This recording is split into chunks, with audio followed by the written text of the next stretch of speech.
Our third speaker is also a good friend of mine, so you're probably picking up on the selection criteria this afternoon. Dr. Joshua Dunn. Dr. Dunn is professor and chair of the Department of Political Science and the director of the Center for the Study of Government and the Individual at the University of Colorado, Colorado Springs. His research and commentary have been featured in outlets such as the New York Times, Wall Street Journal, Washington Post, and Los Angeles Times. Previously, he's taught at the College of William and Mary and was a fellow in the Contemporary History, Public Policy, and American Politics at the Miller Center of Public Policy, Public Affairs in Charlottesville, Virginia. Dr. Dunn. Thank you. So I'm honored to be here. It's been a difficult act to follow up on, but I gave Bentley a title for my comments, which was Free Speech and the False Gospel of Cancel Culture. And so I want to give some prefatory remarks about what I mean by cancel culture. Then I want to say some things that I'm against, not against. Then I'll talk about why it's both the best of times and the worst of times, to paraphrase Dickens. So what I mean by cancel culture, and by cancel culture, first, I think this is bound up with many other issues that we see in our country today. Critical race theory, sometimes DEI initiatives. I'll say a little bit about that, my own activity with some of those. Identity politics, also what sometimes people call the Great Awakening. And cancel culture, though, is really, I think, central to this. So by cancel culture, I mean seeking to isolate, intimidate, deplatform, and punish those who disagree with you. It's a spirit of censoriousness. And I think this is a serious problem for a republic such as ours, which depends on both a constitution that protects freedom of speech, but also a culture that protects freedom of speech. So if you're interested in this and want more details on it, I won't go through all of this, but Jonathan Rauch of the Brookings Institution has come up with a good checklist of what counts as cancel culture. Because sometimes people say, oh, you just don't like it that I'm criticizing you. So no, you can actually distinguish between someone just criticizing you and trying to engage in good faith debate and disagreement with you and trying to cancel you. So things like putativeness, deplatforming, moral grandstanding, other boycotts that would be implemented. I think we see this significantly today. I can point you to lots of examples of cancel culture in our society. Unfortunately, part of the problem with cancel culture is that the effects of it are much more widespread than just the individual cases of someone being canceled. That's the point of it. Because someone gets canceled, that means who knows how many other people are then silenced. So it forces a kind of self-censorship on broader society. But now I do want to say a little bit about what I'm not opposed to. One thing I'm not opposed to is some diversity initiatives. At UCCS, I've been engaged in some of those. I tried to help the campus when I thought it was appropriate to engage in some of these initiatives. As previous speaker said, Derek said, that diversity is important. I do think it matters, and lots of kinds of diversity matters. So I'm not against that. I'm also not against teaching the 1619 Project. Not against teaching the 1619 Project. Now, do have to say that America is not perfect. There's no doubt about that. But it is a great country. It's a good country. And again, people don't risk their lives to come to a country where there are going to be racial minorities, ethnic minorities, religious minorities, because they're signing up to be oppressed. One way to think about this is that no one's building those kinds of boats in Key West, right, trying to flee to the workers' paradise of Cuba. Right? But nevertheless, I think it's fair to emphasize America's flaws. However, give you an example of the 1619 Project. I lead a program in the Center for the Study of Government and the Individual at UCCS of honor scholars. And so every semester, the students have to participate in a reading group. So last year, in the fall semester, guess what we read? The 1619 Project.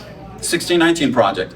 But then we also read critiques of the 1619 Project, and I think that's what's different and what is missing too often on today's campuses. So, for instance, we read some critiques from a guy named Phil Magnus, excellent, great scholar. If you really are looking for a really comprehensive and helpful critique of the 1619 Project, you could do worse than Phil Magnus.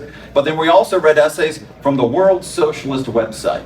that were critical of the 1619 Project. Some of the best critiques of the 1619 Project you can find are on the World Socialist website. So what I was trying to do was model a spirit of open inquiry with my students. And many of the essays in the 1619 Project are not problematic, but some clearly are.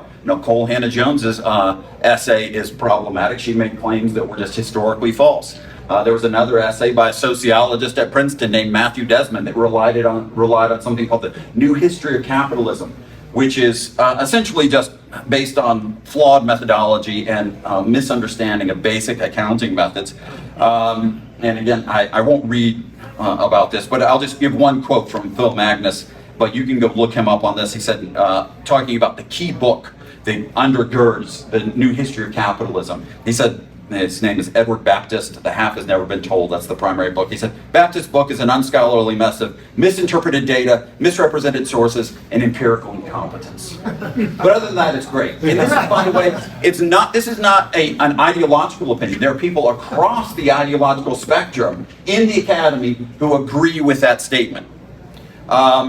On the World Socialist website, for instance, one of the interviews was with an economic historian named James Oakes, who criticized the 1619 Project for vastly exaggerating the importance of slavery in creating wealth in America.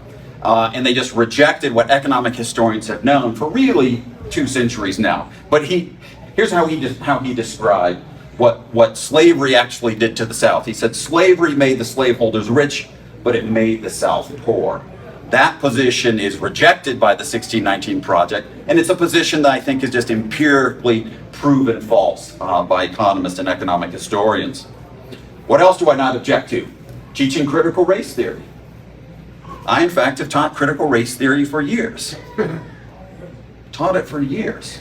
You'll notice I use the word teach, though, not preach. Not preach. I want my students to understand this. It's been around for a while. There are important scholars who have subscribed to it. I don't personally. I think there's some interesting insights. Derek Bell was one of the founders of critical race theory. Taught at Harvard. Taught President Obama there. Interesting scholar. I want my students to be aware of them, but I also want them to know what the criticisms of critical race theory are as well. But too often today, what we see, particularly in higher education, is that things like critical race theory have become unquestioned dogma, serving as an almost substitute religion, which I will say more about in a second. I do think there's a connection between this, though, and something called the implicit bias test. How many of you have heard of this?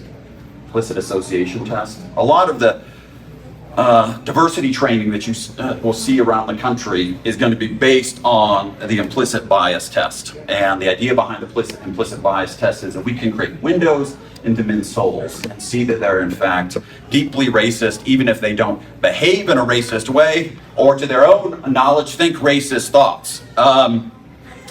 This has become, again, a source of dogma, but again, among scholars, people who study this, it has been found wanting. The critical implicit bias test is both invalid and unreliable. In order for a test to be valid, it must measure what it's supposed to be measuring. And there seems to be no association or connection between the implicit bias test and actual biased behavior. Also, a test must be reliable. That means that you have to have the same results repeatedly with the same subject.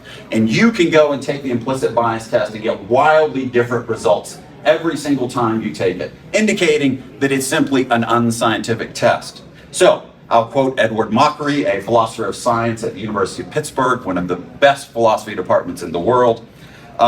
Here's how he summarized it, the implicit bias test. He said, so we have a measure of attitude that is not reliable, does not predict behavior well, may not measure anything causally relevant, and does not give us access to the unconscious causes of human behavior. It would be irresponsible to put much stock in it and to build theoretical castles on such quicksand. So, again, what I'm opposed to is taking these highly contested claims, turning them into an article of faith, forcing students and faculty to confess their belief in this new dogma. I thought that we were beyond loyalty oaths in higher education after the 1950s, but sadly they are starting to reemerge in these areas that I've just described. So now let me talk about why it was today is the best of times and the worst of times. The worst of times. Just forewarning, it's going to be more on the worst of times.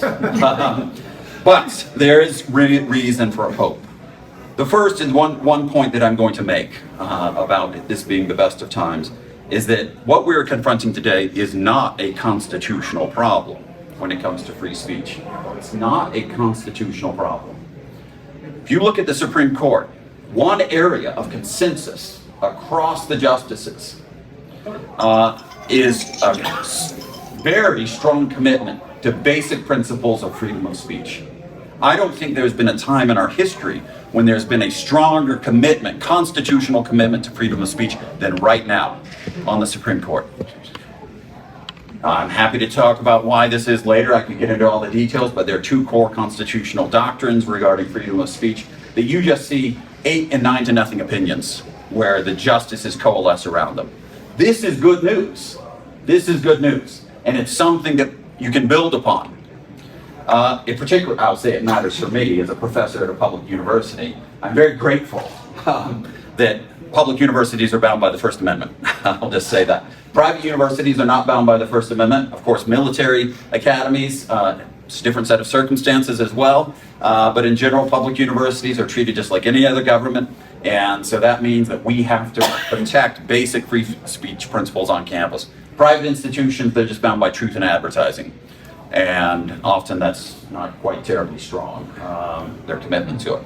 So that's why it's the best of times. That's why it's the best of times. Now why it's the worst of times. Why is this the worst of times for freedom of speech? Well, the first reason is that it's always the worst of times. It's always the worst of times because there's a spirit of censoriousness that you've always seen in American political life. Throughout American history. But as I'll say, I think this gives reason for optimism. So where do we see this? Has anyone read Alexis de Tocqueville's Democracy in America? This is the best book on democracy and the best book on America ever written. And it's not really about democracy or America, it's about how to preserve freedom in an egalitarian age. That's what it's about. Now I'm going to read something that he wrote in 1835. And if this doesn't sound prophetic to you, I don't think you've been paying attention. All right? Maybe not the major prophets, but minor prophets, right? I mean, that's where you could put this. He says, I know of no country where there prevails in general less independence of mind and less true freedom of discussion than in America. In America, the majority draws a formidable ring around thought. Within these limits, the writer is free, but woe to him if he dares go outside of it. It is not that he has to fear being burnt at the stake, but he is exposed to all kinds of execrations and daily persecutions. A political career is closed to him. He has offended the only power which has the capability of opening it up to him. Everything is refused to him, even glory. Before publishing his opinion, he believed that he had partisans. It seemed to him no longer that he has any now, that he has opened himself up to everyone, because those who condemn him express themselves loudly, and those who think like him, without having his courage, fall silent and withdraw. He gives in, he bows in the end beneath the effort each day, and he becomes silent again, as if he felt remorse at having told the truth. Chains and executioners, those are the crude instruments which tyrants formerly employed, but in our day civilization has perfected even despotism itself, which seemed to have nothing more to learn. If that doesn't sound like cancel culture to you, again, I would just recommend creating a Twitter account and just picking a random day and see who the enemy of today is and who has to be called out and piled upon on Twitter or whatever social media site it would happen to be. You can only imagine what Tocqueville would think of social media today. I'll come back to that in a second. Second reason it's the worst of times, and this is a spiritual problem. Spiritual problem. It's the outgrowth of, I think, a kind of nihilism in our society. And here I'm just going to quote the great Democratic senator from New York, Daniel Patrick Moynihan, who saw this emerging in the 60s and 70s, and I think you still see this today. He says, what we are facing is the onset of nihilism in the United States.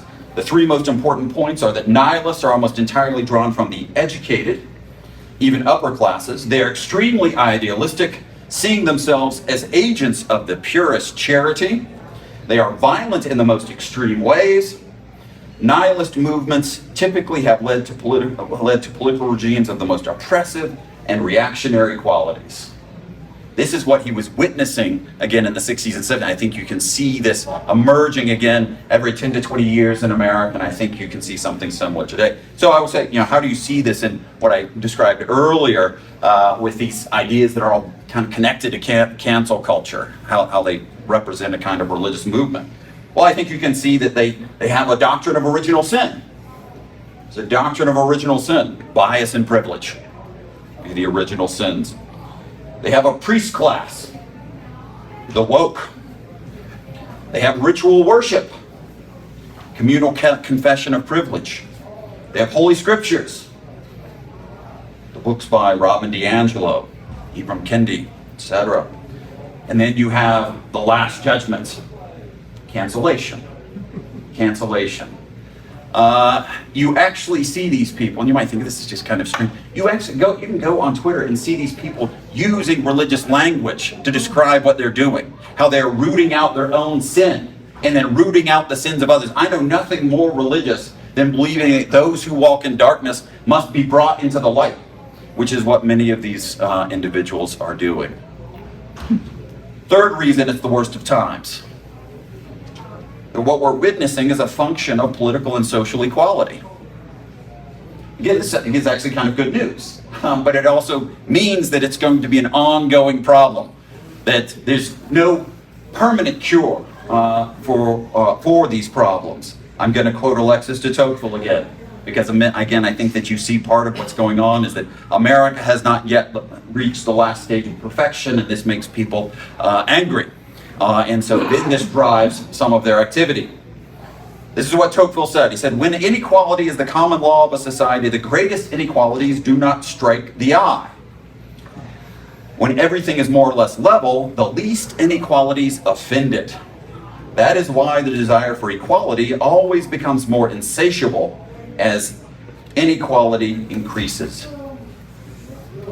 Next, why it's the worst of times. It's a function of prosperity.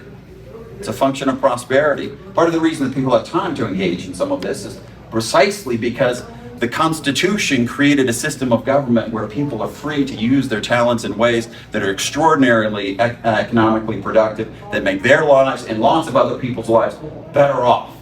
And then this liberates you from the harsh reality that most human beings have lived under for almost all of human history. So again, I'm going to quote a great political scientist, Ed Banfield, who taught at Harvard, who I think captured this well. Here's how he described it. Again, this was back in the 70s. He said, as the economy becomes more productive and social arrangements more decent, the well-off, and among them the youth especially, become more restless and more intolerant of the continued failure to achieve social perfection. Demonstrations, confrontations, protests, dialogue, which we hear repeated calls for now, and so forth, are bound to be more frequent as the middle and upper classes grow and more, and people have leisure to act upon what the Judeo-Puritan tradition tells them is a positive obligation to make society over. No doubt most of the blood spilled by the middle and upper classes will be steer's blood, carried for the purpose in plastic containers. Again, a powerfully prescient man. Then finally, why it's the worst of times, technology. I do think social media technology just takes all of this and makes it so much worse. I can't imagine our worst enemies designing a better platform than Twitter to sow division and discord and disagreement in our society. Truly as I'm on it, but it's just, it's a place where I go for despair. It's difficult to not be sucked into it, but you really, it's almost like you need to take a shower every time after being on it. But this social media, it allows this cancel culture to flourish. It allows the doxing or calling out people, putting their home addresses online for people to go up. After all, we saw this with Supreme Court justices this summer. And then to go through lots of digital purification rituals as well. So those are some of the reasons that it's the worst of times. Now, what can be done? What can be done to resist it? I think there are two things which I think the institution that we're here today at can play a role in. The first is civic education.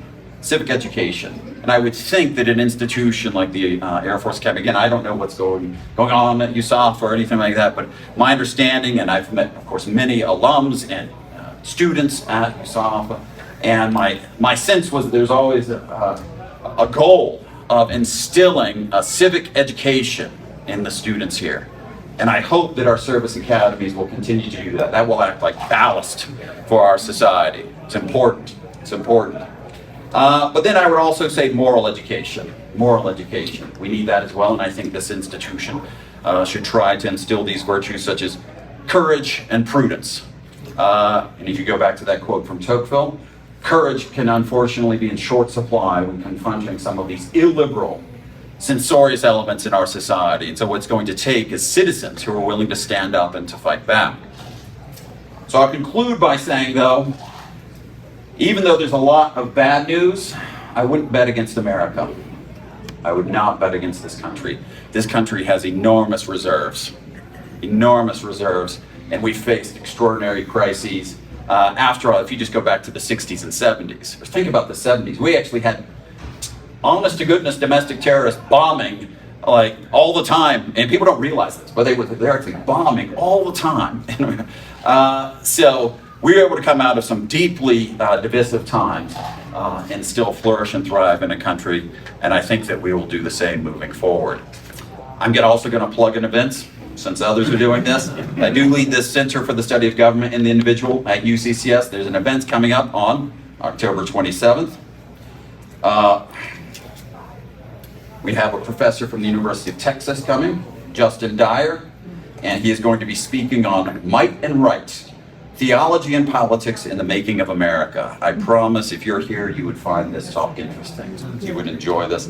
It will be, I believe, at 4:30. You can go to csgi.co and click on events, and you'll see it there, and you can register for it. So, Bentley, thank you once again for having me.